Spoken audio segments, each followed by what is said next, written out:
8907. Com a palavra, o ministro relator. Muito obrigado, presidente.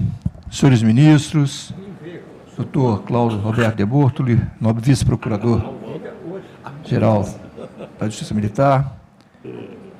Aproveito a oportunidade, presidente, para fazer minhas as palavras de homenagem, cumprimentando o nobre ministro almirante de esquadra Leonardo Puntel pelos seus 50 anos de atividade na Marinha do Brasil.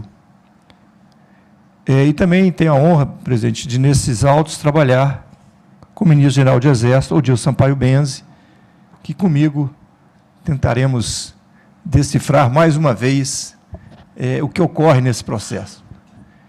Então, eu cumprimento e digo que é uma honra, ministro Benzi, trabalhar com Vossa Excelência nesse plenário dessa Corte. Muito obrigado. Com a palavra, o ministro revisor. Agradeço os cumprimentos, ministro Vidigal, digo que a honra é minha em estar, mais uma vez, num feito aí conduzido por Vossa Excelência, e aproveito também para dizer que a turma está em harmonia nos cumprimentos ao ministro Leonardo Puntel por completar tanto tempo de serviço à Marinha do Brasil. Muito obrigado. Presidente, esse acredito que seja o 6º ou 7º caso envolvendo essa oficial, senhora Viviane, sempre no 320. Eu já tive a oportunidade de participar com o ministro Benzi sendo relator, eu sendo revisor, e até naquela oportunidade, se eu não me engano, ela foi absolvida. Mas ela já teve várias condenações e alguns processos já se encontram, inclusive, em embargos de nulidade, infringência de nulidade. Então, esse será mais um que nós veremos sobre essa situação, sobre essa oficial em conluio com alguns civis.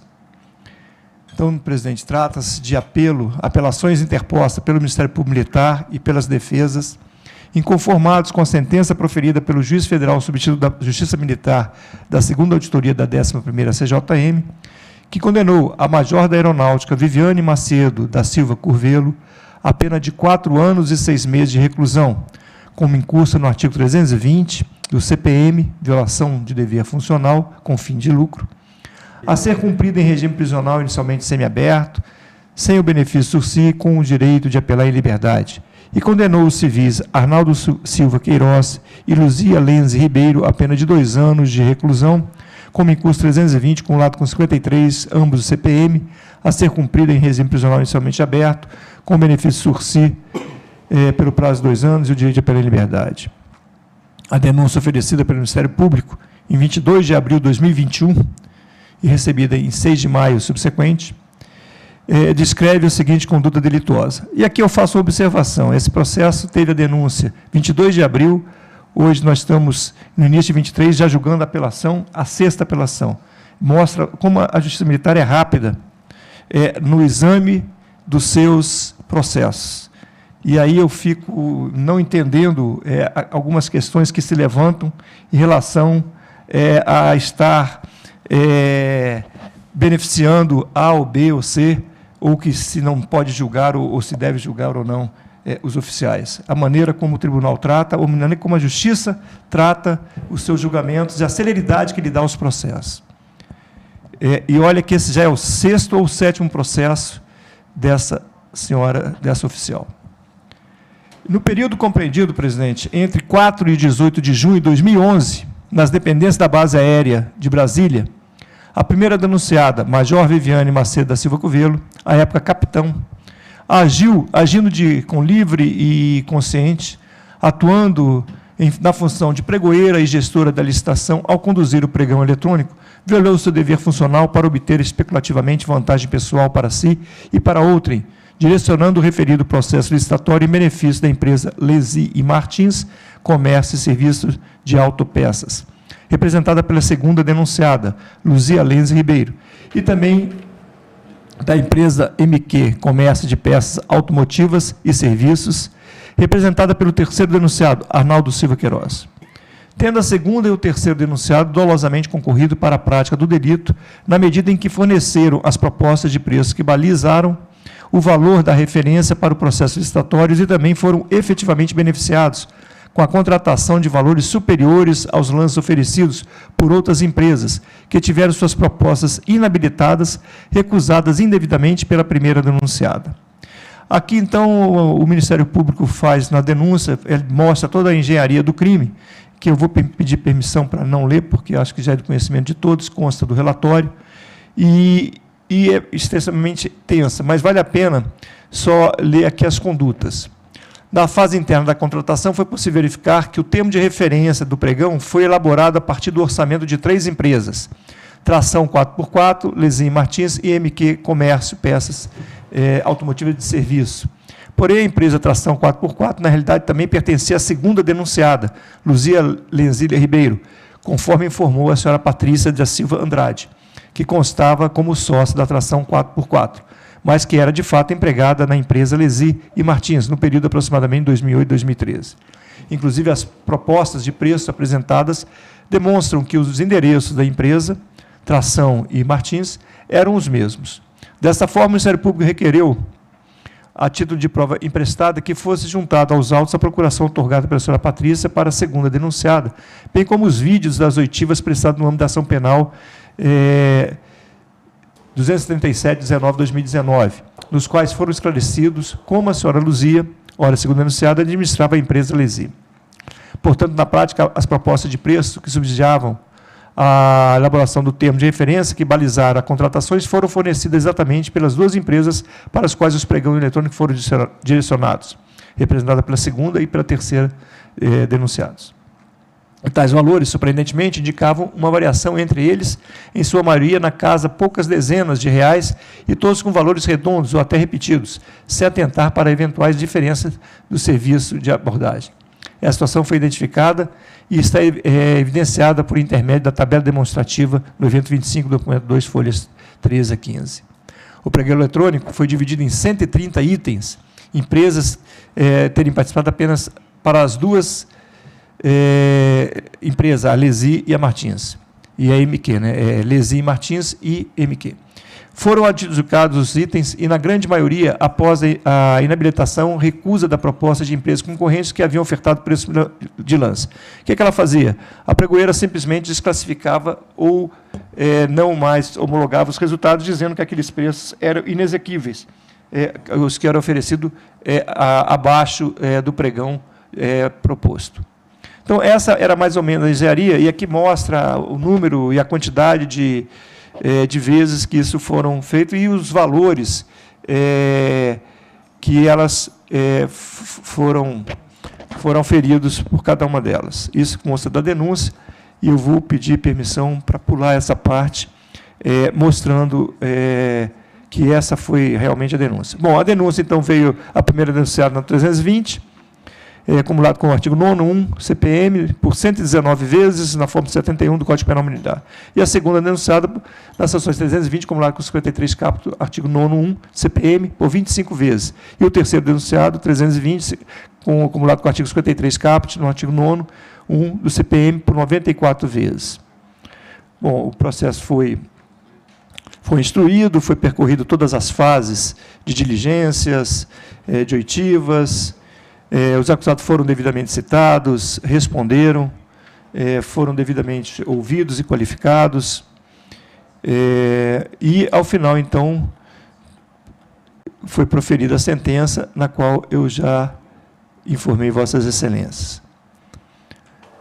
Bom, inconformado, a defesa apresenta recurso, também o Ministério Público, e, nas suas razões, a defesa dos civis Luzia e Arnaldo alegam a ausência de provas de que os acusados tenham praticado qualquer ação no sentido de influenciar ou orientar a elaboração do termo de referência do pregão, ora em questão, e sustenta ter sido esclarecido que a variação dos preços, sendo ele mais alto, é uma maneira de possibilitar a margem para a negociação dos produtos e, dessa forma, permitir que esse valor seja reduzido ao longo do processo. Ademais, a DPU afirma que não ficou sequer demonstrado que os acusados receberam qualquer vantagem pessoal, não podendo denotar a presunção de veracidade apenas por vencerem o procedimento licitatório. Assim, no final, pleiteia a absolvição desses 2 acusados, conforme com a 169, a linha E do CPPM. Já a defesa do Major Viviane Macedo da Silva Curvelo, preliminarmente alega ofensa ao contraditório e ampla defesa, tendo em vista que a sentença foi inteiramente baseada em provas produzidas exclusivamente em inquérito policial militar, na qual a ampla defesa e o contraditório não são mitigados.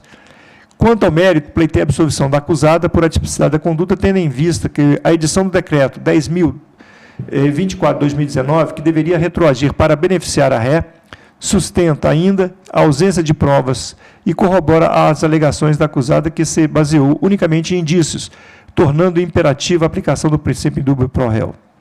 Subsidiariamente, a defesa do major pugna pela desclassificação da conduta do tipo previsto no artigo 90 do artigo 866/93, por ser o tipo legal específico apropriado ao caso, e pela consequente reconhecimento da prescrição da pretensão punitiva.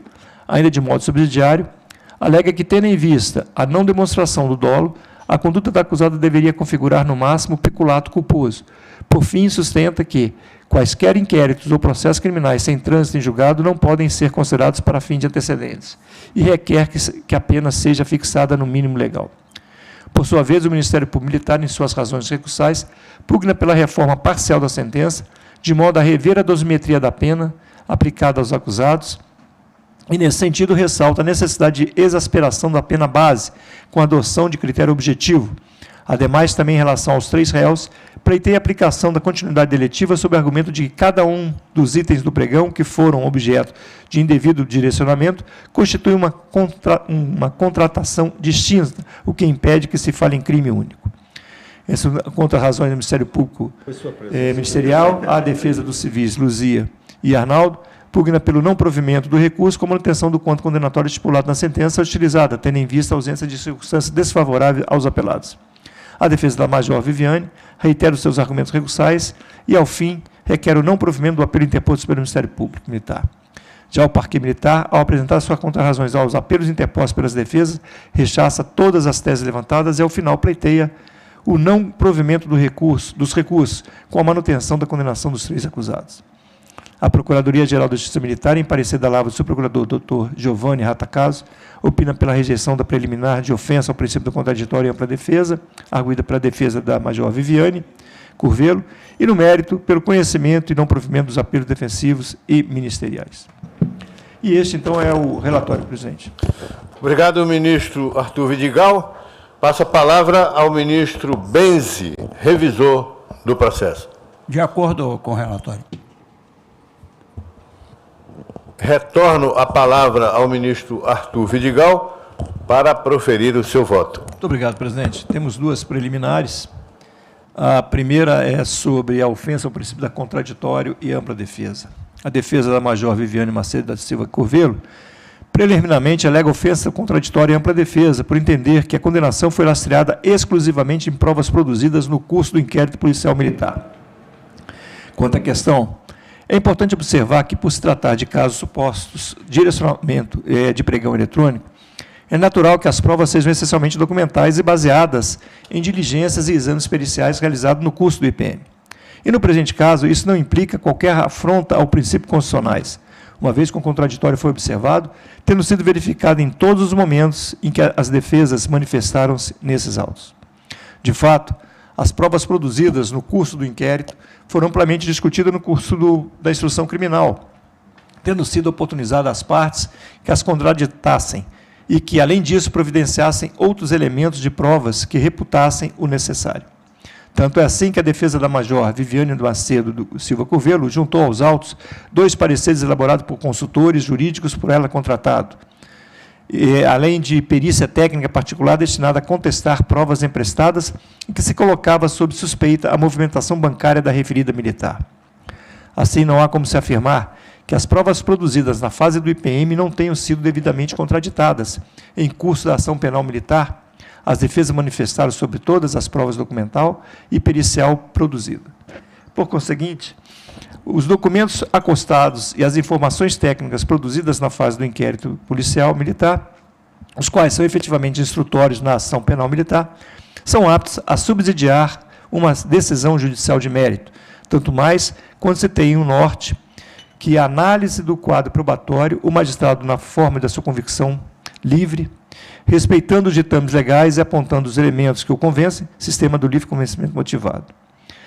No presente caso, os documentos produzidos na esfera inquisitorial foram reexaminados na instrução criminal com observância dos princípios contraditórios da ampla defesa, sendo revestidos de eficácia probatória, não havendo necessidade de serem repetidos no curso da ação penal. Sobre o tema, reiterada jurisprudência do Superior Tribunal de Justiça, é que eu trago algumas decisões nesse sentido, que a perícia e documentos são provas que não necessitam ser repetidos no curso da ação penal, podendo ser validamente utilizados para a definição da culpa penal, sem violação do artigo 155 do Código de Processo Penal. Isso é uma decisão do STJ, relator o ministro Saldanha Palheiro, da sexta turma, foi julgado em 2018. E uma do ministro Nefi Cordeiro, da sexta turma, que também diz a mesma coisa. Nesse sentido, também, ainda há precedente do Supremo Tribunal Federal, e aqui eu trago um julgamento do ministro Marco Aurélio, já aposentado, que diz: a competência territorial natureza, ante a natureza relativa à competência territorial, a não realização no momento oportuno implica preclusão. Perícia, inquérito contraditório, tratando-se de perícia realizada na fase do inquérito, o contraditório é diferido, realizado no curso do processo. Prova, produção, indeferimento, cessamento de defesa, ausência. Não constitui cessamento de defesa o indeferimento mediante decisão fundamentada de produção de prova considerada impertinente, irrelevante ou protelatória. Artigo 400, parágrafo 1º do Código de Processo Penal. Portanto, no presente caso, há que se considerar que as defesas manifestaram sobre todos os elementos produzidos, os quais basearam a condenação, não alegando qualquer vício de nulidade capaz de ledir a idoneidade dessas provas, pelo que considera-se válidas em juízo em respeito aos princípios do contraditório e da ampla defesa. Então, presidente, voto no sentido, nessa preliminar, de rejeitar, por não perceber nenhum vício ou nenhuma ilegalidade produzido pelo juízo. Então, é como voto, presidente. Obrigado, ministro Vidigal, relator. Passo a palavra ao ministro Benzi, revisor. Também voto assim, turma em harmonia. A turma está em harmonia para rejeitar a preliminar suscitada pela defesa de ofensa aos princípios do contraditório e da ampla defesa. Em discussão. Em votação. Aprovado por unanimidade o voto do ministro relator. Retorno a palavra ao ministro Arthur Vidigal.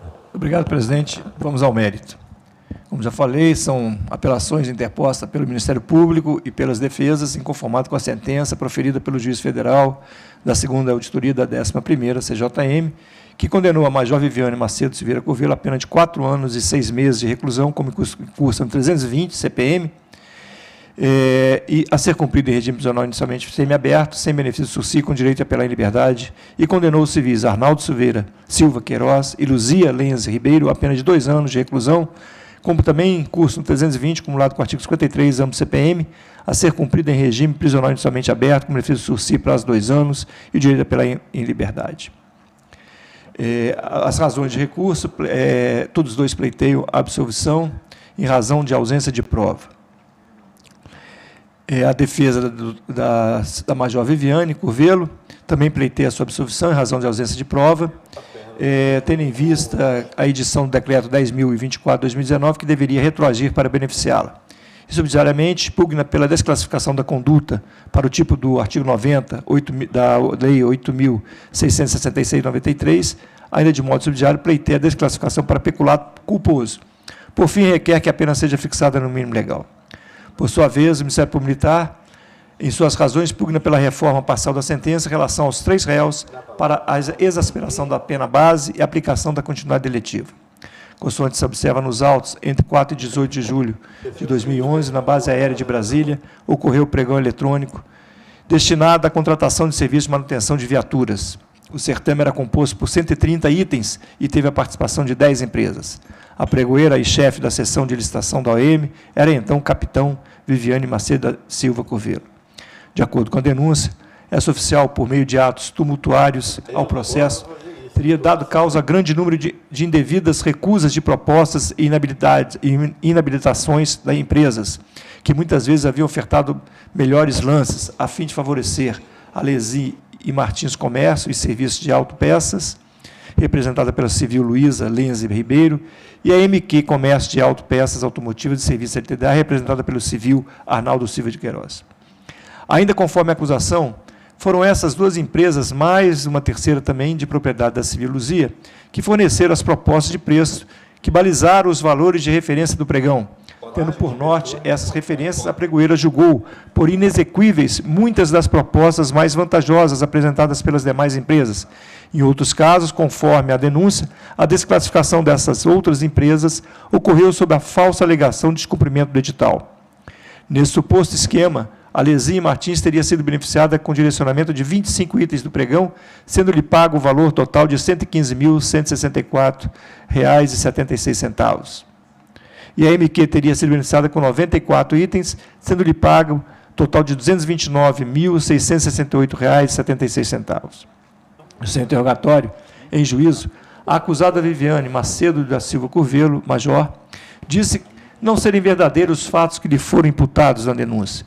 Negou ter direcionado qualquer licitação, confirmou saber que não são os demais, confirmou saber quem são os demais envolvidos.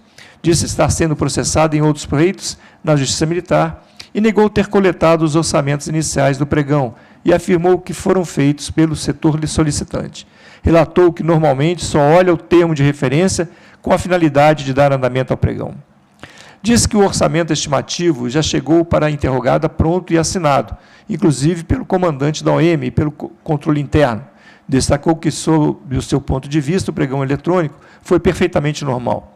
Perguntada por que foi solicitada no custo do pregão a entrega de planilha de composição de custo, sem haver previsão para tanto no edital. Respondeu que o edital prevê a possibilidade de pregoeiro realizar diligências, caso necessário, e como os valores caíram muito após os lances, ficando muito abaixo do estimado, a interroganda decidiu realizar a aludida diligência. Ao ser ouvida, a acusada Luzia Lenze Ribeiro, civil, negou a veracidade dos fatos que lhe foram imputados na denúncia.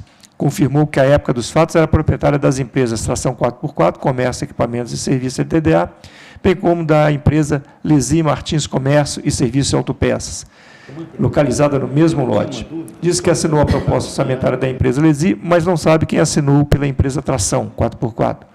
Alegou que as duas empresas não disputavam o mesmo item na mesma licitação. Uma disputava os itens pares e as outras os itens ímpares. Afirmou que, para a confecção do termo de referência, os militares dirigiram-se pessoalmente às lojas.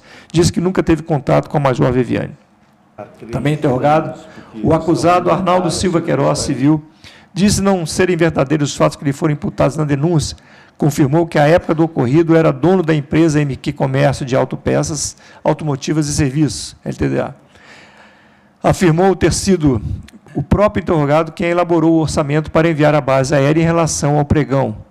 Perguntado por que, em muitos itens do pregão, o valor do lance das empresas representou quase 50% do valor estipulado pela empresa no termo de referência, respondeu que isso era a praxe das empresas nos pregões e que, na estimativa, era colocado um valor acima do mercado, pois se sabia se ia ter briga de concorrente baixando o preço. Ouvida em juízo, a testemunha Patrícia da Silva Andrade, civil, afirmou ter trabalhado na empresa Lesia Comércio e de Autopeças entre os anos 2008 e 2013, aproximadamente. Diz que realizava serviços administrativos, mas não trabalhava com questões relacionadas a pregão eletrônico. Confirmou que a empresa Tração 4x4 também pertencia à Civil Luzia e disse que era a Luzia que ia à base aérea de Brasília entregar a documentação referente ao pregão. Afirmou que, em seu local de trabalho, viu o dono da empresa MQ Comércio, Autopeças, civil Arnaldo Silveira Queiroz, conversando com algumas poucas pessoas e conversando com a Luzia. A depoente via como normais essas visitas e relatou ter sido sócio da empresa Tração entre os anos de 2010 e 2016, aproximadamente. Destacou que só se tornou sócio a pedido de Luzia, não tendo exercido qualquer ingerência sobre a referida empresa, nem recebido qualquer participação. Diz que, na prática, era apenas empregado. Que administrava pessoalmente era Luzia, e afirmou que a empresa Lesia 4x4 funcionavam praticamente no mesmo endereço, era uma lado da outra. O contador de ambas era o mesmo. afirmou que, em relação às duas referidas empresas, era a Luzia quem cuidava das questões envolvendo o pregão eletrônico, inclusive definindo valores de lance. Relatou que pediu várias vezes para ser retirado da sociedade, mas Luzia nunca conseguia alguém para ficar em seu lugar. Por isso, demorou um pouco até conseguir sair. Destacou que a empresa, tração 4x4, eram sempre outras pessoas que não a acusada Luzia, que constavam como sócio. Afirmou que Luzia evitava colocar seu próprio nome como sócio a fim de pagar menos imposto. A testemunha Rosério Souza Magalhães Civil disse ser sócio da empresa RSM Comércio de Peças e afirmou que, em relação à sua empresa, não participou pessoalmente da etapa do lance do pregão. O depoente relatou ter ido pessoalmente à base aérea e entregar os documentos, não tendo recebido nenhum recibo por essa entrega. E afirmou ter sido sócio da Civil Arnaldo Silva Queiroz, da empresa MQ, até o ano 2010. E depois disso, o depoente saiu da sociedade e abriu uma empresa própria. Destacou que, após a etapa do lance de pregão, recebeu uma ligação de Arnaldo em tom irônico, parabenizando-o por ter vencido vários itens do pregão. Disse que, no início da ligação, Arnaldo reclamou das empresas RSM, não deveria ter participado do pregão, porque esse era um assunto da empresa MQ, devendo a empresa RSM se restringir somente ao serviço de balcão, venda direta a pessoas físicas. O depoente afirmou que já havia recebido informação de que a Civil Luzia possuía muitos contatos com as Forças Armadas, mas não o conhecia pessoalmente. Disse que, ao entregar a documentação referente ao pregão, o depoente esperava ter ganhado alguns itens, nos quais se sagrou vencedor na fase de lance, mas ficou surpreso quando foi informado que suas propostas haviam sido desclassificadas. Destacou que não interpôs recurso ao pregão em razão de desconhecimento quanto à burocracia desse procedimento. E afirmou que não conhecia a Civil Luzia, mas que o Civil Arnaldo falava muito dela e que, com frequência, eles estavam juntos. E aqui eu começo, então, a trazer o depoimento e as testemunhas dos oficiais. A testemunha do primeiro-tenente R1 Carlos Bianchini Pontes disse que era procurador da empresa Eficar Centro Automotivo e afirmou que entregou a documentação referente ao pregão eletrônico 2011 para a pregoeira, mas não obteve recibo. Diz que foi o próprio depoente quem, em relação à sua empresa, participou da etapa de lance do pregão e destacou que não conhecia as empresas vencedoras do certame, tampouco seu sócio, apenas ouvia falar. Relatou que a pregoeira era muito burocrática e que a duração do pregão, como um todo, foi muito extensa. Afirmou que preferiu não realizar a intenção de recurso em razão da grande burocracia do procedimento e disse que não tinha muita informação sobre a abertura e o encerramento das sessões de pregão e sobre os motivos das desabilitações. Por fim, a testemunha Tenente-Coronel Beni Michael Soares disse que, em 2011, era chefe da seção de transporte. Nessa função, recebeu a incumbência de levantar preços para a confecção do pregão. Afirmou que sua função específica nesse certame era produzir o termo de referência, com 3 orçamentos pelo menos. Relatou que o encarregado que conseguiu os orçamentos teve dificuldade nessa tarefa. Inicialmente, ele entregou ao depoente 2 orçamentos e, quando o depoente cobrou-lhe o terceiro, esse encarregado disse que solicitava às empresas, mas elas alegavam não ter interesse em fazer o orçamento. Disse que o encarregado ia diretamente até as empresas. O depoente negou já ter tirado dúvidas com a Major Viviane Macedo da Silva Covello ou ter recebido orientações direto dela. Apesar de os acusados negarem o cometimento de qualquer delito, é importante observar que os indicativos de ilegalidade apontados nos depoimentos das testemunhas ligadas às empresas participantes do certame são fortemente corroborados pelas provas documentais e periciais constantes dos autos. Não vejamos. A ata realizada pelo pregão eletrônico, bem como os documentos acostados, ambos no evento 3 do processo 18035-2018, confirmam que, apesar de 10 empresas terem participado dos certames, compostos 130 itens, apenas as empresas Lesi e MQ sagraram-se vencedoras, logrando a adjudicação de 25 itens e 94 itens do pregão, respectivamente. Tais documentos ainda apontam que, para que chegasse a esse resultado, a pregoeira Major Viviane Macedo Silva Covello desclassificou ou inabilitou empresas que, em muitos dos itens, haviam apresentado lances mais vantajosos para a administração militar. E o laudo pericial destaca que muitas dessas desclassificações e inabilitações ocorreram indevidamente, consoante observa do seguinte trecho. E aqui eu trago alguns trechos do laudo pericial que fala justamente sobre isso. E diz o seguinte, apenas levantando um deles. Nos itens 8 e 13, a desclassificação foi pelo descumprimento do item 9.13, do qual enuncia. Então, traz lá. Após o encerramento da sessão da etapa de lance, a licitante declarada vencedora por item encaminhará impreterivelmente até 3 horas via fax a proposta de preço contendo os itens mencionados no item 6.4 deste edital. O posteriormente encaminhamento do original ao pregoeiro deverá ser feito no prazo máximo de 24 horas, a contar da solicitação do pregoeiro no sistema eletrônico, sem prejuízo do seu envio pelo sistema eletrônico. Contudo, a documentação da supracitada empresa se encontrava anexada ao processo, tendo como data o horário de recebimento da sessão de licitação na base aérea de Brasília, dia 5 de julho de 2011, às 10 horas e 6 minutos. Logo, a justificativa para a desclassificação desse item está em desacordo com a documentação constante do processo. Bom, aqui a perícia faz vários levantamentos, todos nesse sentido que eu mostrei agora. Nunca vi uma razão plausível para a desclassificação ou para a inabilitação da empresa. Portanto, observa-se que, além de ter desclassificado a empresa em razão de inverídicas falta de documentos, a pregoeira passou a exigir da documentação a comprovar a execuibilidade da proposta, com valores inferiores a 50% do estipulado no termo de referência, em relação a cada item. Essa exigência não possui qualquer previsão legal no edital. Conforme consta na informação, só foi solicitada pela pregoeira durante a realização do pregão e para piorar, em sessão reaberta no dia 11/7/2011. Sessão esta que foi reaberta sem qualquer prévio aviso, contrariando o bom senso, a transparência e a vasta jurisprudência. Isso também consta no processo 180/35/2018, no evento 25 de outubro.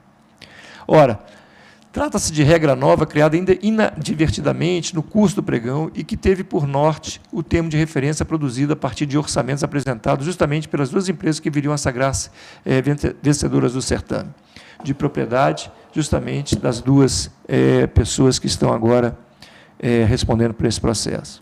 Como destacado na informação produzida pelo Centro de Apoio à Investigação do Ministério Público Militar, abro aspas, essa abstrata inexecuibilidade foi resultado de uma deficiente pesquisa de preço que elevou o preço paradigma, ensejando, consequentemente, o desprezo de preços inferiores comparados ao sobrepreço inicial. Fecho aspas.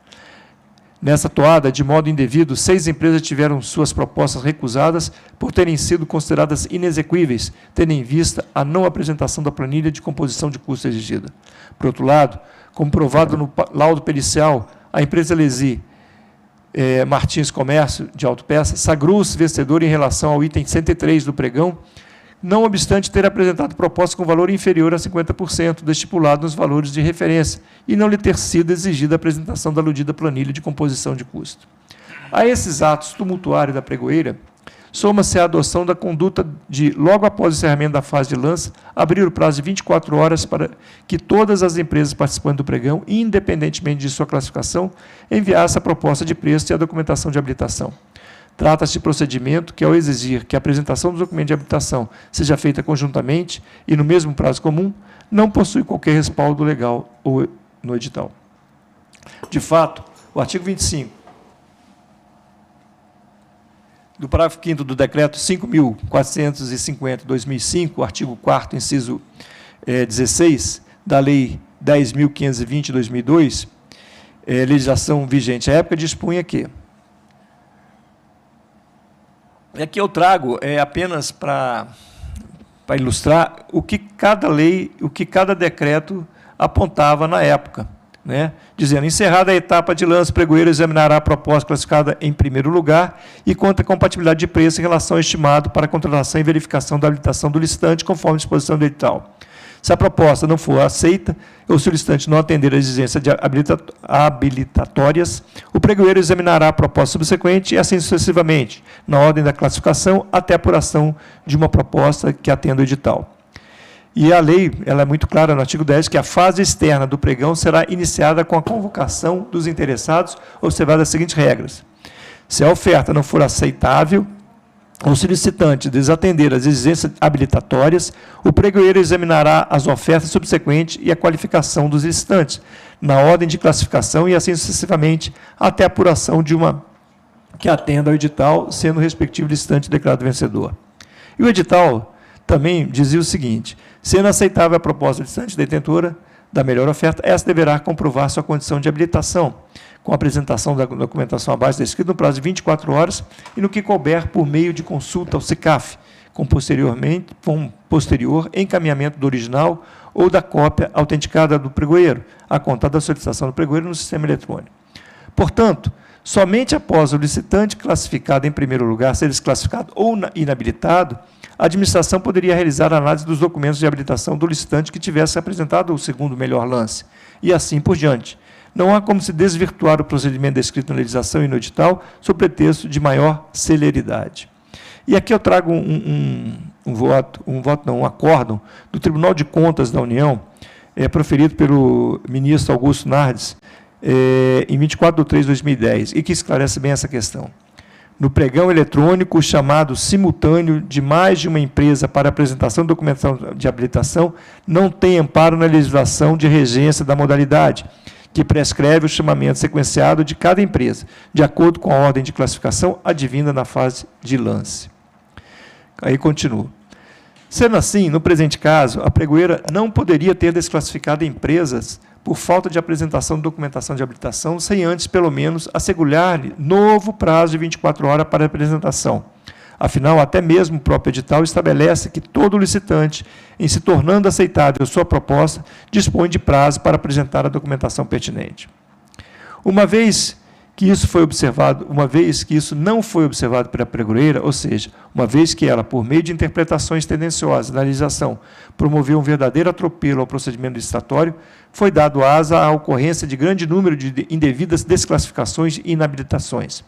O resultado dessa situação promovida pela referida acusada foi a exclusão do certame de empresas que haviam oferecido o menor lance, o que, por certo, fez parte da engrenagem de seu projeto criminoso de direcionamento do pregão eletrônico. O esquema, ao lograr a adjudicação aos itens do pregão às empresas Lenzi e MQ, permitiram que elas fossem beneficiadas, respectivamente, com valores de R$ 115.164 e R$ 229.678. Além disso, elas puderam oferecer seu serviço para outras 5 OEMs que aderiram à ata de pregão. Ressalte-se que, considerando a diferença entre os preços aceitos e os lances menores oferecidos pela empresa indevidamente desclassificada e inabilitadas no certame, foi constatado que a administração militar pagou um sobrepreço de R$ 118.310,26. Diante de tudo isso,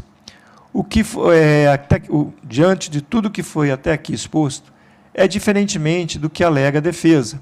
Os elementos de prova constante dos autos são suficientes, robustos, a demonstrar livre e conscientemente que a então capitã Viviane Macedo da Silva Curvelo, atuando como pregoeira do pregão eletrônico, utilizou-se de manobras cuidadosamente pensadas para indevidamente alijar certame empresas que haviam oferecido menor preço e assim favorecer as empresas já mencionadas, com claro prejuízo à administração militar.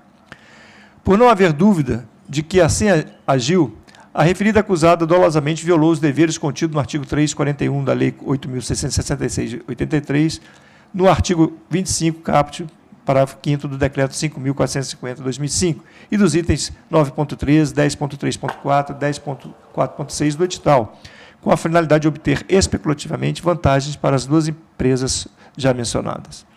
A defesa da Major Viviane Curvelo alega que deveria ser aplicada ao caso, de forma retroativa, a regra estabelecida pelo Decreto Federal 10.024 de 2019, que, no seu entendimento, não prevê ordem de classificação no certame, e, por essa razão, as condutas da referida acusada seriam totalmente atípicas. Porém, em homenagem ao princípio tempo rege actum e da segurança jurídica, entendo não ser possível fazer retroagir as orientações do referido decreto, para alcançar os fatos praticados em 2011, quando ainda estava vigente o decreto 2005, o 5.450. Ademais, como muito bem salientado em contrarrazões, o Ministério Público disse, abro aspas, há que se ressaltar que a mudança legislativa ocorreu exatamente para imprimir maior competitividade e transparência aos certames. Assim, caso seja comparado o procedimento adotado pela Major Viviane na condução do pregão eletrônico à época do novo decreto, sua conduta se tornaria ainda mais grave, haja vista que consistia exatamente em não dar a devida publicidade a seus atos e ainda estipular, após os licitantes concorrentes oferecerem seus lances, que as propostas com valores inferiores a 50% do valor de referência apresentassem planilha de composição de custo como parâmetro de execuibilidade.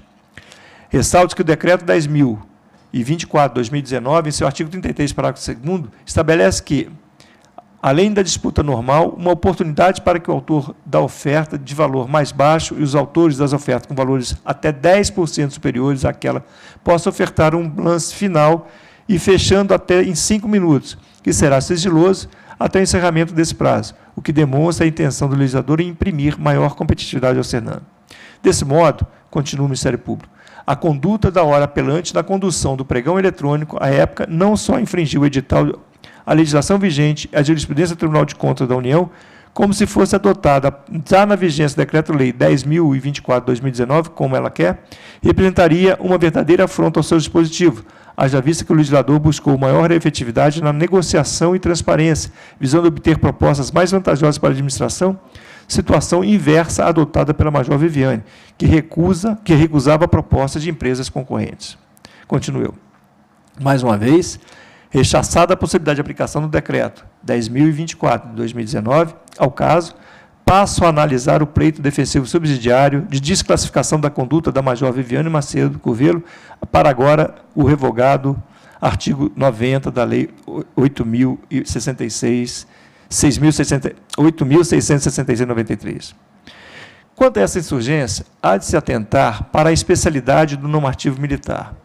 À luz de tal princípio, somente se aplicaria a legislação comum se inexistisse lei específica sobre a matéria.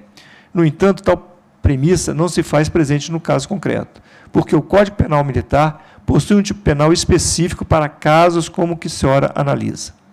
De fato, a conduta da referida acusada subsume-se perfeitamente ao tipo penal previsto 320 do CPM.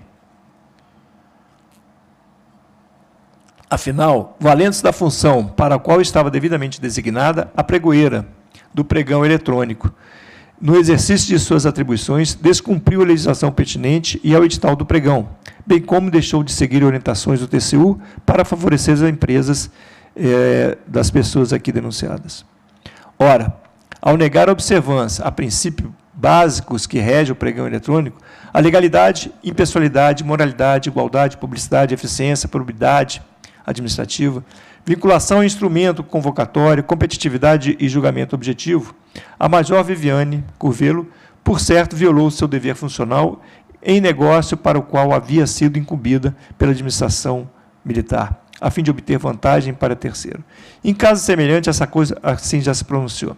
Aqui eu peço vênias para ler somente o que importa, foi numa apelação 631 de 2020, por unanimidade, cujo relator foi o ministro-geral do Exército, Marcos Antônio de Farias, e que diz o seguinte: as infrações praticadas pelo pregoeiro com o intuito de gerar vantagem pecuniária à empresa de familiares com a qual tem ligações, subsume-se ao artigo 320 do CPM. Portanto, uma vez que a conduta da Major Viviane Macedo Silva Curvelo amolda-se perfeitamente do delito previsto 320 CPM, não há que se falar em desclassificação para o artigo 90 da Lei 8.666/93, tampouco na ocorrência da prescrição, que, de acordo com a defesa, seria daí decorrente. Bom, voltando agora para os acusados civis Luzia Lesi Ribeiro e Arnaldo Silva Queiroz. Cumpre lembrar que, à época dos fatos, ela era propriedade da empresa Lesi e ele era propriedade da empresa MQ Comércio, todos de autopeças. Empresas que, como visto, foram as que beneficiadas pelo esquema de direcionamento do pregão eletrônico da Base Aérea de Brasília. Além da Lesi e da Ré Luzia, também era dona da representante da tração, além da Lesi e Martins Comércio Silva, a Ré Luzia Lesi Ribeiro também era dona e representante da empresa Tração 4x4. Que isso constatava, e foi constatado pelo próprio interrogatório, como eu já demonstrei, quando a senhora Patrícia, da Silva Andrade, secretária, informou isso e disse que apenas, vamos dizer, emprestava o nome para essa senhora. As duas empresas de Luzia sonavam no mesmo lote, possuíam o mesmo telefone para contato e evitaram concorrer uma com a outra no pregão hora em questão, tendo em vista que, enquanto uma só apresentou preço para item pares, a outra apresentou preço para itens ímpares, o que é, no mínimo, curioso. E o caso chama atenção é que, como visto, foram justamente as duas empresas da acusada e a empresa do acusado de Arnaldo, que forneceram os orçamentos que compuseram o termo de referência do pregão, ou seja, que balizaram os preços a serem praticados no referido certame. O relatório de informação orçamentária e financeira, elaborado pelo Centro de Apoio de Investigação do MPM, aponta, inclusive, uma coordenação entre os preços orçados pelas empresas dessas dois acusados civis, nos seguintes termos. Eu vou abrir aspas para ler, porque é bem interessante isso. Após uma simples observação no anexo 1 do edital de pregão, percebe-se que os preços levantados junto às empresas mencionadas, surpreendentemente, indicavam uma variação entre eles, em sua maioria na casa de poucas dezenas de reais, e todos com valores redondos, ou até repetidos, sem atentar para eventuais diferenças de serviço e abordagem. Exemplo, revisão de 10 mil quilômetros custa o mesmo que uma revisão de 60 mil quilômetros. Isso chamou mais atenção ainda, uma vez que a licitação é destinada a serviço de manutenção de veículo. Tal fato demonstra falta de zelo no momento crucial da fase interna da licitação e que trará consequências no escorrer do pregão eletrônico, uma vez que algumas empresas com melhores preços tiveram suas propostas recusadas sob alegação de preços inexequíveis. Fecha aspas. Tal constatação é corroborada pelo depoimento das testemunhas Patrícia da Silva Andrade e Rogério Souza Magalhães, quando relataram terem presenciado Arnaldo e Luzia juntos. Ademais, observa-se que os referidos orçamentos paradigma mostravam-se excessivamente elevados, ou seja, muito acima do preço de mercado. Tanto é assim que as próprias empresas que forneceram posteriormente, no curso do pregão, apresentaram lances cujos valores chegavam a 50% abaixo do que constava em seu próprio orçamento, foram desclassificadas. Portanto, é certo que houve um acerto entre os civis Luzia e Arnaldo na apresentação de propostas sob preço para a formação dos valores da referência pregão. Luzia, inclusive, utilizou-se de duas empresas para fundamentar esse sobrepreço. Também não há qualquer dúvida do concluir entre os dois acusados civis e a acusada Major Viviane Coveiro. Afinal, como anteriormente analisado, essa major, já no curso do certame e de seu modo completamente descabido, passou a exigir documento a comprovar a execuibilidade da proposta com valores inferiores a 50% do estipulado no termo de referência, ou seja, no documento que havia sido praticamente produzido por Luzia e Arnaldo. Ora, se havia um sobrepreço nos valores paradigma, por certo, era sabido por todos os acusados que as demais empresas apresentariam lances bastante inferiores aos tais valores, lances esses que somente poderiam ser refutados por meio de uma manobra como foi feita. A consequência disso foi que 6 empresas tiveram suas propostas recusadas. Recorde-se ainda que um dos itens apresentou lance com um valor inferior a 50%, na empresa Lesi, e do estipulado de referência, e, curiosamente, nada aconteceu, ou seja, não foi desclassificado. Ao final, como era de se esperar, apenas as empresas Lesi e a MQ concorreram ao processo e foram vencedoras em 130 itens. E aí eu já falei dos preços, o dolo do Arnaldo é inclusive reforçado quando se observa que em juízo a testemunha Rogério Souza relatou que após a etapa de lance pregão recebeu a ligação do Arnaldo, acusando ele porque ele deu o lance, e esse depois foi desclassificado. O sobrepreço pago pela administração militar ao indevidamente desclassificar e inabilitar empresas que haviam representado menores lances. E ressalte-se que nada disso teria sido possível se não houvesse valores paradigmas fraudulentos e se tivesse sido observadas as regras licitatórias e a regularidade dos lances mais vantajosos do certame, o que acaba por reforçar a existência do conluio entre os 3 acusados no cometimento do delito 320. Aqui ainda no meu voto, eu vou permitir não ler, porque nós já julgamos outros casos nesse sentido, eu trago toda uma justificativa de cabimento para o 320 para civis em conluio com militares. Então, eu vou pedir permissão para Vossa Excelência apenas para adiantar, porque eu acho que não, mas o civil está... circunstâncias pessoais se comunicam. Exatamente, no caso. E aí é toda uma justificativa apenas para constar do voto, para que posteriormente não haja dúvida que nós examinamos isso, mas acho que a Corte já está por demais, tantos processos já julgados sobre isso, que o 320 aplica-se também a civil quando ele está em conluio com militares, apesar de ser um crime próprio, de militar. Então, me permitam, a não ser que haja alguma dúvida, eu posso ler essa parte, mas não havendo dúvidas, eu vou passar meu voto adiante. Então, eu continuo dizendo o seguinte: Por conseguinte, observa-se clara a existência de concurso de agentes, bem como a necessidade da elementar do dever funcional do qual o oficial é detentora, ser comunicada aos civis acusados. Mostrando, então, que o 320 se comunica a eles. Sendo assim, entendo que o juiz acordou bem, não só a condenar a Major Viviane Curvelo como incurso 320 do CPM, mas também ao confuco no 53, parágrafo 1º do CPM, condenar os corréus civis Arnaldo e Luzia, como incurso no mesmo tipo penal.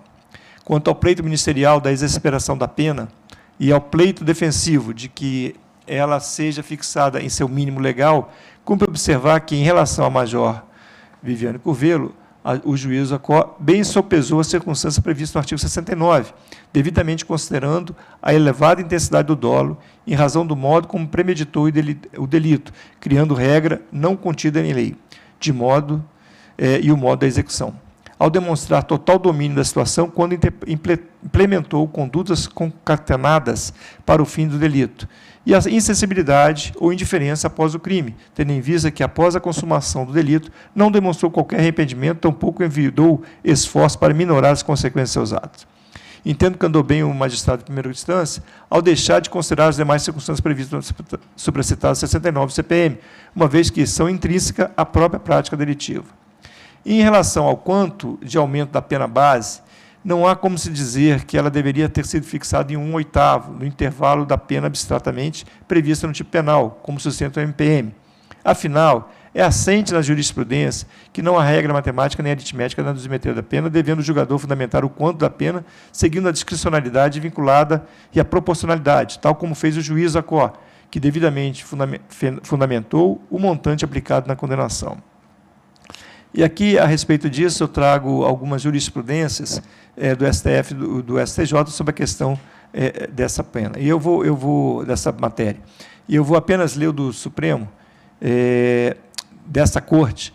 Na época, foi o ministro Almirante Esquadra Carlos Augusto de Souza, no julgado de 25 de novembro de 2017, também por unanimidade, que diz: o quanto de aumento da pena decorrente da avaliação negativa das circunstâncias previstas no artigo 69 do Código Penal Militar é realizado segundo a discricionalidade do juiz após analisar todo o contexto do crime, de modo que deve ser privilegiado o seu entendimento se não for fixada a pena base em patamar nitidamente ínfimo ou, ao contrário, exacerbado, pois não há regra objetiva, critérios matemáticos, tampouco fração indicada na lei para incidir nessa fase, apelo parcialmente provido.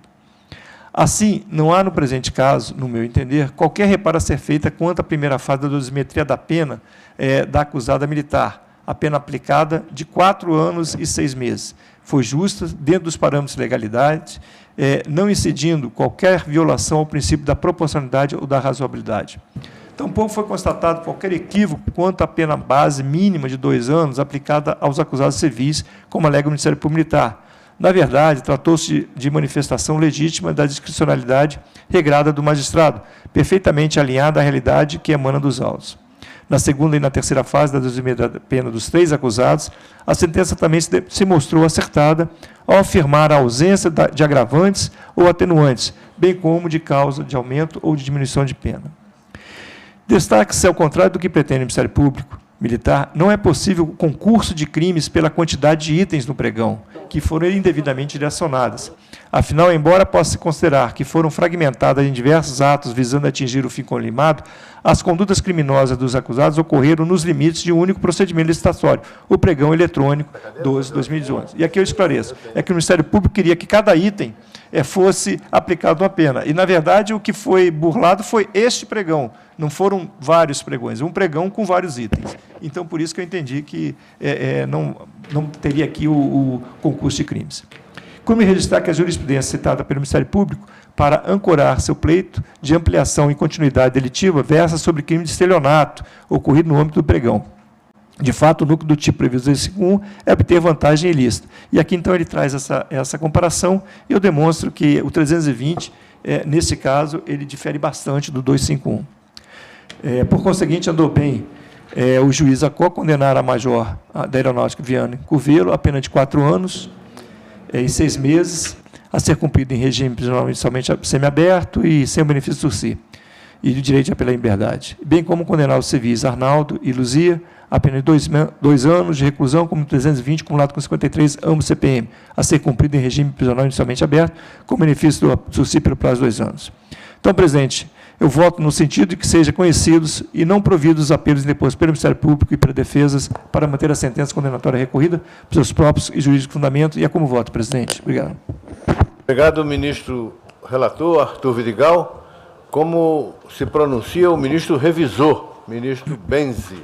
Então, cumprimentando o ministro relator por ter trouxe todos os elementos aqui necessários ao deslinde desse caso, como eu penso, eu acompanho em toto o voto do ministro Vidigal, então a turma prossegue em harmonia. Obrigado, ministro Benzi. A turma está em harmonia no sentido de que sejam conhecidos e não providos os apelos interpostos pelo Ministério Público Militar e pelas defesas, para manter a sentença condenatória recorrida por seus próprios e jurídicos fundamentos. Em discussão, com a palavra, o ministro Decano, ministro Coelho. Obrigado, senhor presidente. Nesse processo, senhor presidente, temos, na minha avaliação, 2 pontos que poderiam trazer alguma discussão. Um deles é ao pedido do Ministério Público de condenação em cada item. Neste aspecto, eu concordo com o relator e o revisor que isso não é possível, porque nós não estamos fazendo um negócio em cada item. O que se está cuidando é do edital e, portanto, se for um item, 10 itens, 50 itens, podemos até levar em conta isso para fixação da pena, mas jamais para dizer que em cada um desses casos é um crime. Podemos dizer, olha, 100 itens, 200, 300, isso poderíamos levar em conta até para fixação da pena, mas jamais para dizer que cada um é um crime. Nisso eu concordo plenamente com a nobre turma. O outro ponto que foi abordado quase no final do voto do relator é no que pertine à pena da Major Viviane. Eu tenho me posicionado aqui nesta corte no sentido de que não são 8 circunstâncias, tá? Que, portanto, não seria essa coisa, e que, no caso dela, eu não discuto a pena, não discuto o fato, a materialidade, não discuto a tipicidade, não discuto a culpabilidade.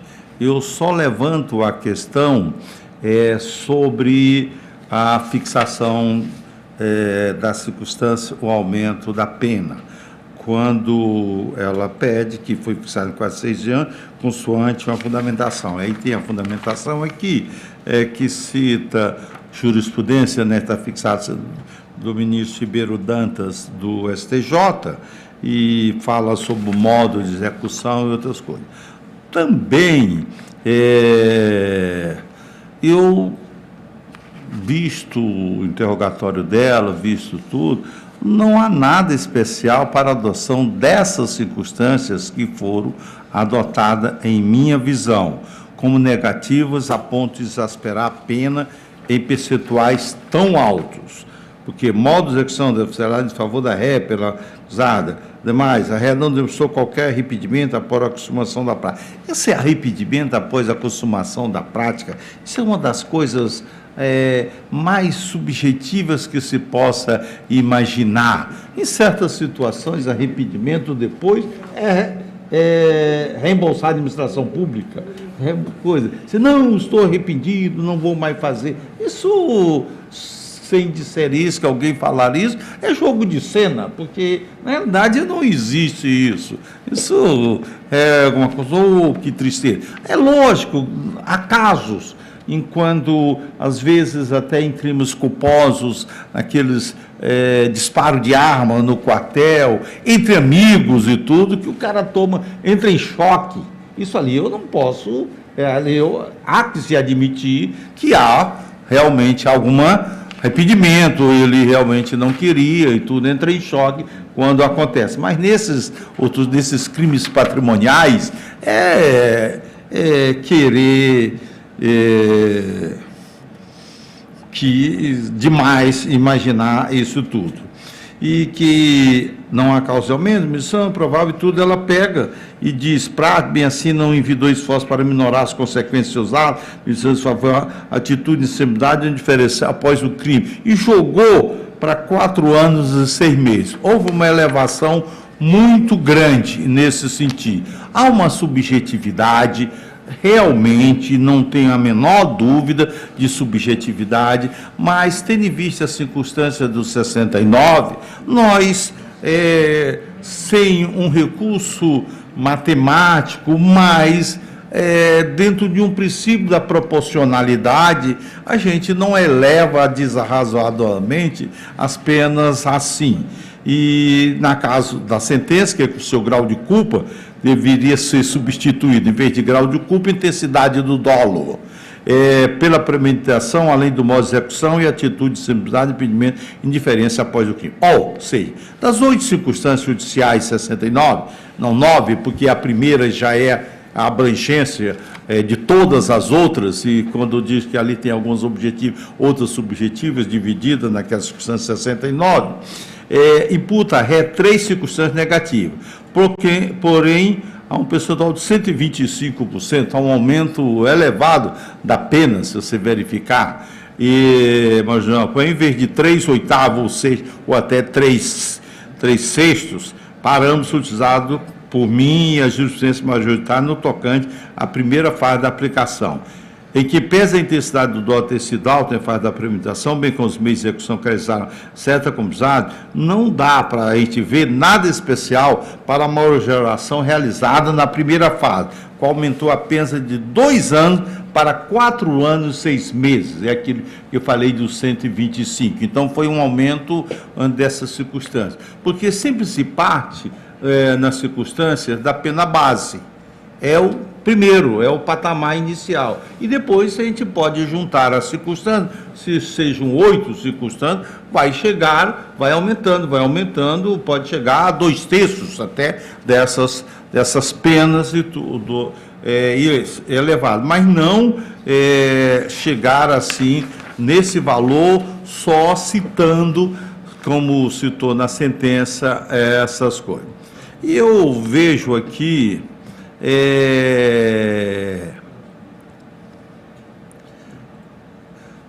cita até uma jurisprudência, ministro Faria, de Vossa Excelência, numa apelação a 631/31 de 2020, que Vossa Excelência diz que é possível aumentar o aumento da pena base, tá? E essa gestão na personalidade do réu, testado dose, diz provas cabais que respalda a valoração negativa das referidas circunstâncias judiciais. Então, você não pode só afirmar essas ou aquelas circunstâncias. Você dizer por isso, por aquilo, então tem sempre que fundamentar para você elevar essa pena base. Eu não desconheço os outros processos relativos a essa major, mas cada caso é um caso, então nós não devemos ficar trazendo. Então, penso que é razoável dar um provimento parcial, mantido todos os demais fundamentos do processo, e tendo em vista que são 3 circunstâncias judiciais negativas reconhecidas na sentença, adotasse um critério jurisprudencial e doutrinário que estabelece uma quantidade proporcional e razoável de valoração para cada uma delas, consistente em 1/8, tendo como ponto de partida o previsto em abstrato para o tipo, mínimo previsto em abstrato para o tipo. E aí, se você pega 3/8 sobre a pena mínima, você pode pôr 2 anos e 3 meses. Se você põe até 3,6 também, você pode chegar a 3 anos de reclusão ou 3/8, 2 anos e 9 meses. Eu penso que 3 anos seria a pena. Começaria com 2 anos, que é a pena mínima, acrescentaríamos as 3 circunstâncias e aumentaríamos de 1 ano, ou seja, de metade das penas, e ela passaria a ter uma pena de 3 anos. E os demais ficam mantidos, né, que nega provimento AP de Luzia Lenze, de Arnaldo Silva Queiroz, e no caso da Major Viviane, a pena para 3 anos de reclusão, mantida todas as demais circunstâncias. Eu não estou aqui a discutir a culpabilidade, não estou a discutir a materialidade, não estou a discutir a tipicidade. Estou a discutir a fixação da pena, tendo em vista os elementos, as circunstâncias, nessa primeira fase. Nas outras fases não há causas de... não há circunstância agravante, circunstância atenuante, não há causa de aumento nem diminuição, então ficaria a pena fixada, mantida no seu nível de 3 anos. Então, senhor presidente, senhores ministros, subprocurador-geral e vice-procurador-geral, eu entendo, caro ministro Vidigal e ministro Benzi, que manter-se a sentença em relação aos demais. No caso da Major Viviane, tendo em vista que a sentença não falou circunstâncias tais e meteu 4 anos e 6 meses e não procurou, sem ser matemático, mas tanto que eu não estou tanto matemático, estou mais ou menos, pego 3 circunstâncias e elevo de metade. Estou elevando a pena de metade, tá? Então, não estou de 1/6, de 1/4, não. Estou elevando de metade porque eu acho que é proporcional. Então, eu estaria elevando essa pena para 3 anos. Ou seja, provimento parcial para fixar a pena dela em 3 anos, que seria a pena definitiva, a míngua de que eu disse de circunstância agravante, atenuantes, causa de aumento ou diminuição de pena. Eu penso que é proporcional, é justo, e e o tipo de execução de pena, doutor Bortolo, é a mesma. 3 anos ou 4 anos, a pena, a execução é a mesma. Acima de 4 anos, acima de 4 para 8, é que você muda. E abaixo de 2 é que você também mudaria. Então, eu estou mantendo a mesma execução de pena, todavia, estou entendendo como proporcional 3 anos, em vez de 4 anos e 6 meses. É assim que eu penso, senhor presidente, nobre turma, com todas as vênias que a digna turma merece. Só isso, no mais, concordo com os fundamentos de que realmente o crime, que a comunicação entre civil e militar nessas circunstâncias, isso já se reconheceu, ministro, atua em vários outros crimes também, já se fez aqui, crime, diz só o militar que pode cometer. Sim, mas se o civil está junto com ele naquele, as condições pessoais do militar se comunicam com as condições do civil, para o civil. E aí há o crime para os dois respondem para o mesmo crime. É só isso, senhor presidente. Muito obrigado, ministro Coelho. Então, o ministro Coelho dá provimento parcial ao apelo da defesa para aplicar uma redução, ou melhor, um aumento da metade da pena base, chegando a uma pena definitiva de 3 anos para a Major Viviane, e mantém as demais circunstâncias e penas dos outros 2 réus. Em discussão, com a palavra o ministro Arthur Vidigal de Oliveira, relator. Obrigado, presidente. Major honorário. Presidente, veja que eu não discordo do ministro Coelho em muito do que ele apresentou até para justificar o seu voto. A pena, para mim, realmente, ela não é objetiva, ela é subjetiva, por isso que vai de 2 a 8 anos nesse caso, e cabe ao juiz ponderar, verificar a sua intensidade do dolo, verificar todos aqueles itens 69. Eu não vejo essa pena desproporcional, ministro Coelho. Eu concordo com Vossa Excelência, mas eu não vejo ela. Eu acho que ela foi até muito bem, vamos dizer assim, utilizada, justa no meu sentido.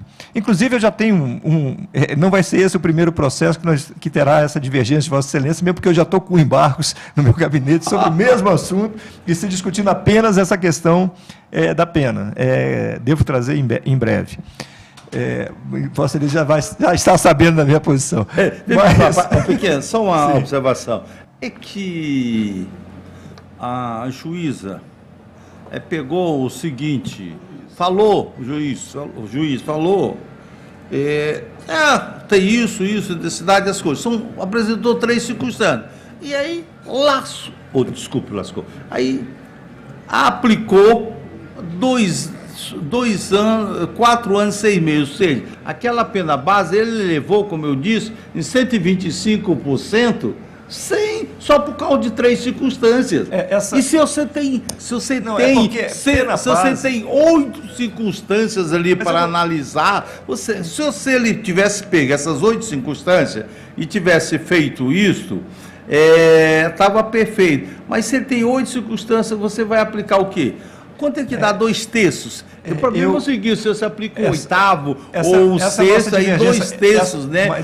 Ministro Coelho, essa é a nossa divergência, porque eu entendo que basta ter uma circunstância, eu não preciso aplicar no mínimo. E posso até aplicar, dependendo dessa circunstância, no máximo.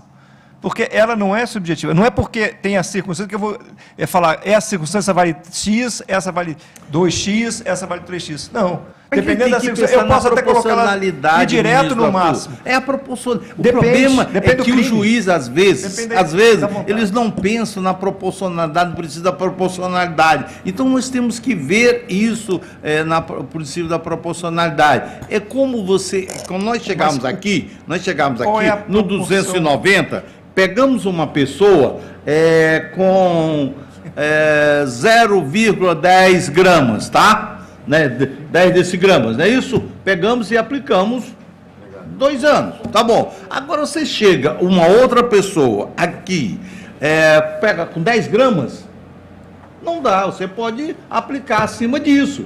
Você pode. Lá fora ele poderia ser considerado traficante. Então, é isso que eu sempre me bato aqui, vocês vão me ouvir ainda um pouco, insistindo nisso, com menos processo, mas discutindo os processos de vocês, insistindo nessa proporcionalidade, porque isso é extremamente... E essa Constituição nossa, nesse aspecto, é muito boa, porque ela poderia dizer até que absolutamente está proporcional, realmente fica, mas fica assim, como disse o ministro Farias, tem que valorizar, tem que mostrar porque essas situações todas. Mas eu acho que nós dois temos posições fixadas já. Eu volto a dizer, eu acho que basta, se ele consegue justificar, e mesmo que ele apresente uma das justificativas do 69, pode levar ao máximo. Eu utilizo até o exemplo de Vossa Excelência. Ele, com 1 quilo, pode ter uma amena menor do que aquele que tenha com algumas gramas. Porque 1 quilo ele estava escondendo, o outro com 1 grama estava distribuindo. É questão de você analisar o fato. Então, tudo isso eleva ou não a participação dele no crime, como ele fez. Mas eu respeito a posição evidente do ministro Coelho nessa questão, a gente vai ter essa divergência sempre, e eu vejo essa questão não objetiva, eu vejo ela subjetiva e de acordo com o que é analisado em todo o processo. A justificativa não está apenas no que ele descreve na disposição, mas todos os fatos que ele apresenta. Então, presidente, respeitando toda a posição do ministro Coelho, eu mantenho o voto. E teremos essa discussão em breve aqui, porque eu vou trazer o voto Dos embarques, né? dos embarques da própria Viviane. Tá, da Viviane, né? Nos outros casos, né? Então, há uma divergência levantada pelo ministro Coelho no que diz respeito à dosimetria da pena.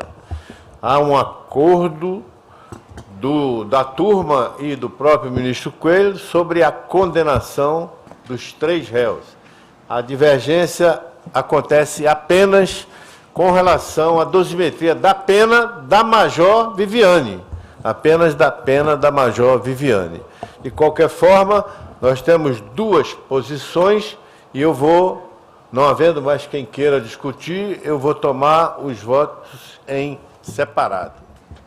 Como vota o ministro Péricles? Obrigado, senhor presidente. Eu primeiro desejo cumprimentar a turma, ministro relator, ministro revisor, pela rigidez do seu trabalho, o detalhamento, as informações realmente importantes que explicitou ao plenário. Todavia, eu vou pedir vênia ao ministro decano, autor do voto divergente, e acompanharei o voto da turma. Obrigado, ministro Péricles. Como vota o ministro Carvalho? Senhor presidente, também solicitando vênia ao ministro decano, mesmo porque os argumentos que ele colocou foram muito substanciosos, ricos, e fazem com que a gente reflita bastante. Mas, nesse caso, particularmente, eu acompanho a turma. Muito obrigado, senhor presidente. Obrigado, ministro Carvalho. Como vota o ministro Viveiros? Senhor presidente, pedindo vênias ao ministro decano, eu acompanho a turma. Obrigado. Obrigado, ministro Viveiros. Como vota o ministro Amaral? Pedindo vênias ao decano, eu voto com a turma. Obrigado, ministro Amaral. Como vota o ministro Barroso? Então, presidente, pela gravidade, né, pela sequência, o modus operandi, por aí já justifica, né, esse posicionamento. Cada caso é um caso, e nesse caso, 2/3 está de bom tamanho. Então, eu acompanho a turma. Obrigado, ministro Barroso. Como vota o ministro Nazaré? Obrigado, presidente. Pedindo vênias ao ministro Coelho, voto com a turma. Obrigado, ministro Nazaré. Como vota o ministro Puntel? Pedindo vênias ao ministro Coelho, eu voto com a turma. Obrigado, ministro Puntel. Como vota o ministro Aquino? Com vênias ao ministro Coelho, eu acompanho a turma. Obrigado, ministro Aquino. Como vota o ministro Farias? Inicialmente, agradeço ao decano a citação de nosso voto anterior. Muito obrigado, senhor. Peço vênias, mas também acompanho a turma. Obrigado, ministro Farias. Como vota o ministro Joseli? Da mesma forma, com todas as vênias com a turma, presidente. Obrigado, ministro Joseli. E nós chegamos ao final com... Proclamado do Estado, eu queria uma. Antes ou depois? Após o proclamado do Estado. Declaro, então, o voto da turma como o voto vencedor, que conhece e dá provimento aos apelos interpostos pelo MP. Tá certo. Nega provimento aos apelos. Pelo MPM e pela defesa para manter a sentença condenatória por seus próprios e jurídicos fundamentos, na dosimetria apresentada pela turma.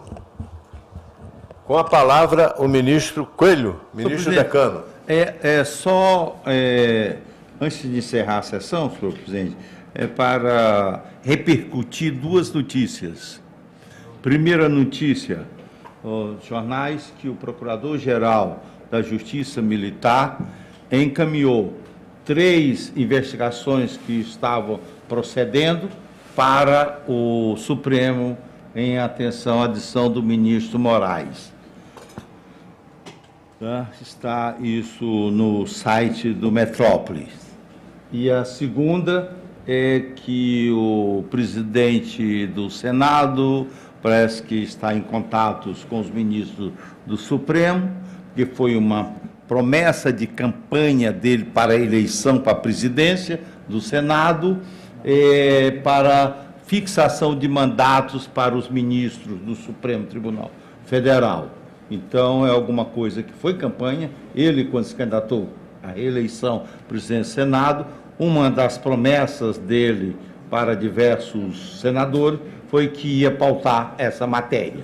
Então, ele está, os jornais também estão dizendo que ele está em campanha, está conversando com o ministro Supremo já para tentar chegar a um consenso nisso.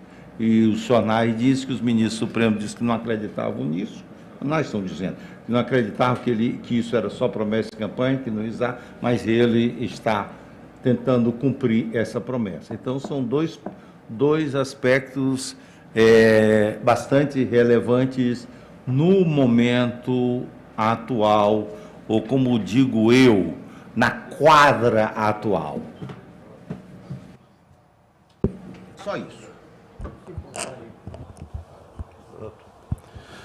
Então, nós chegamos ao fim da nossa pauta de hoje, cumprimos toda a pauta e eu agradeço a presença de todos os ministros, a presença em particular do vice-procurador-geral da Justiça Militar, Dr. Clauro Roberto de Bortoli, e declaro encerrada a sessão de julgamento. O senhor paga o lanche?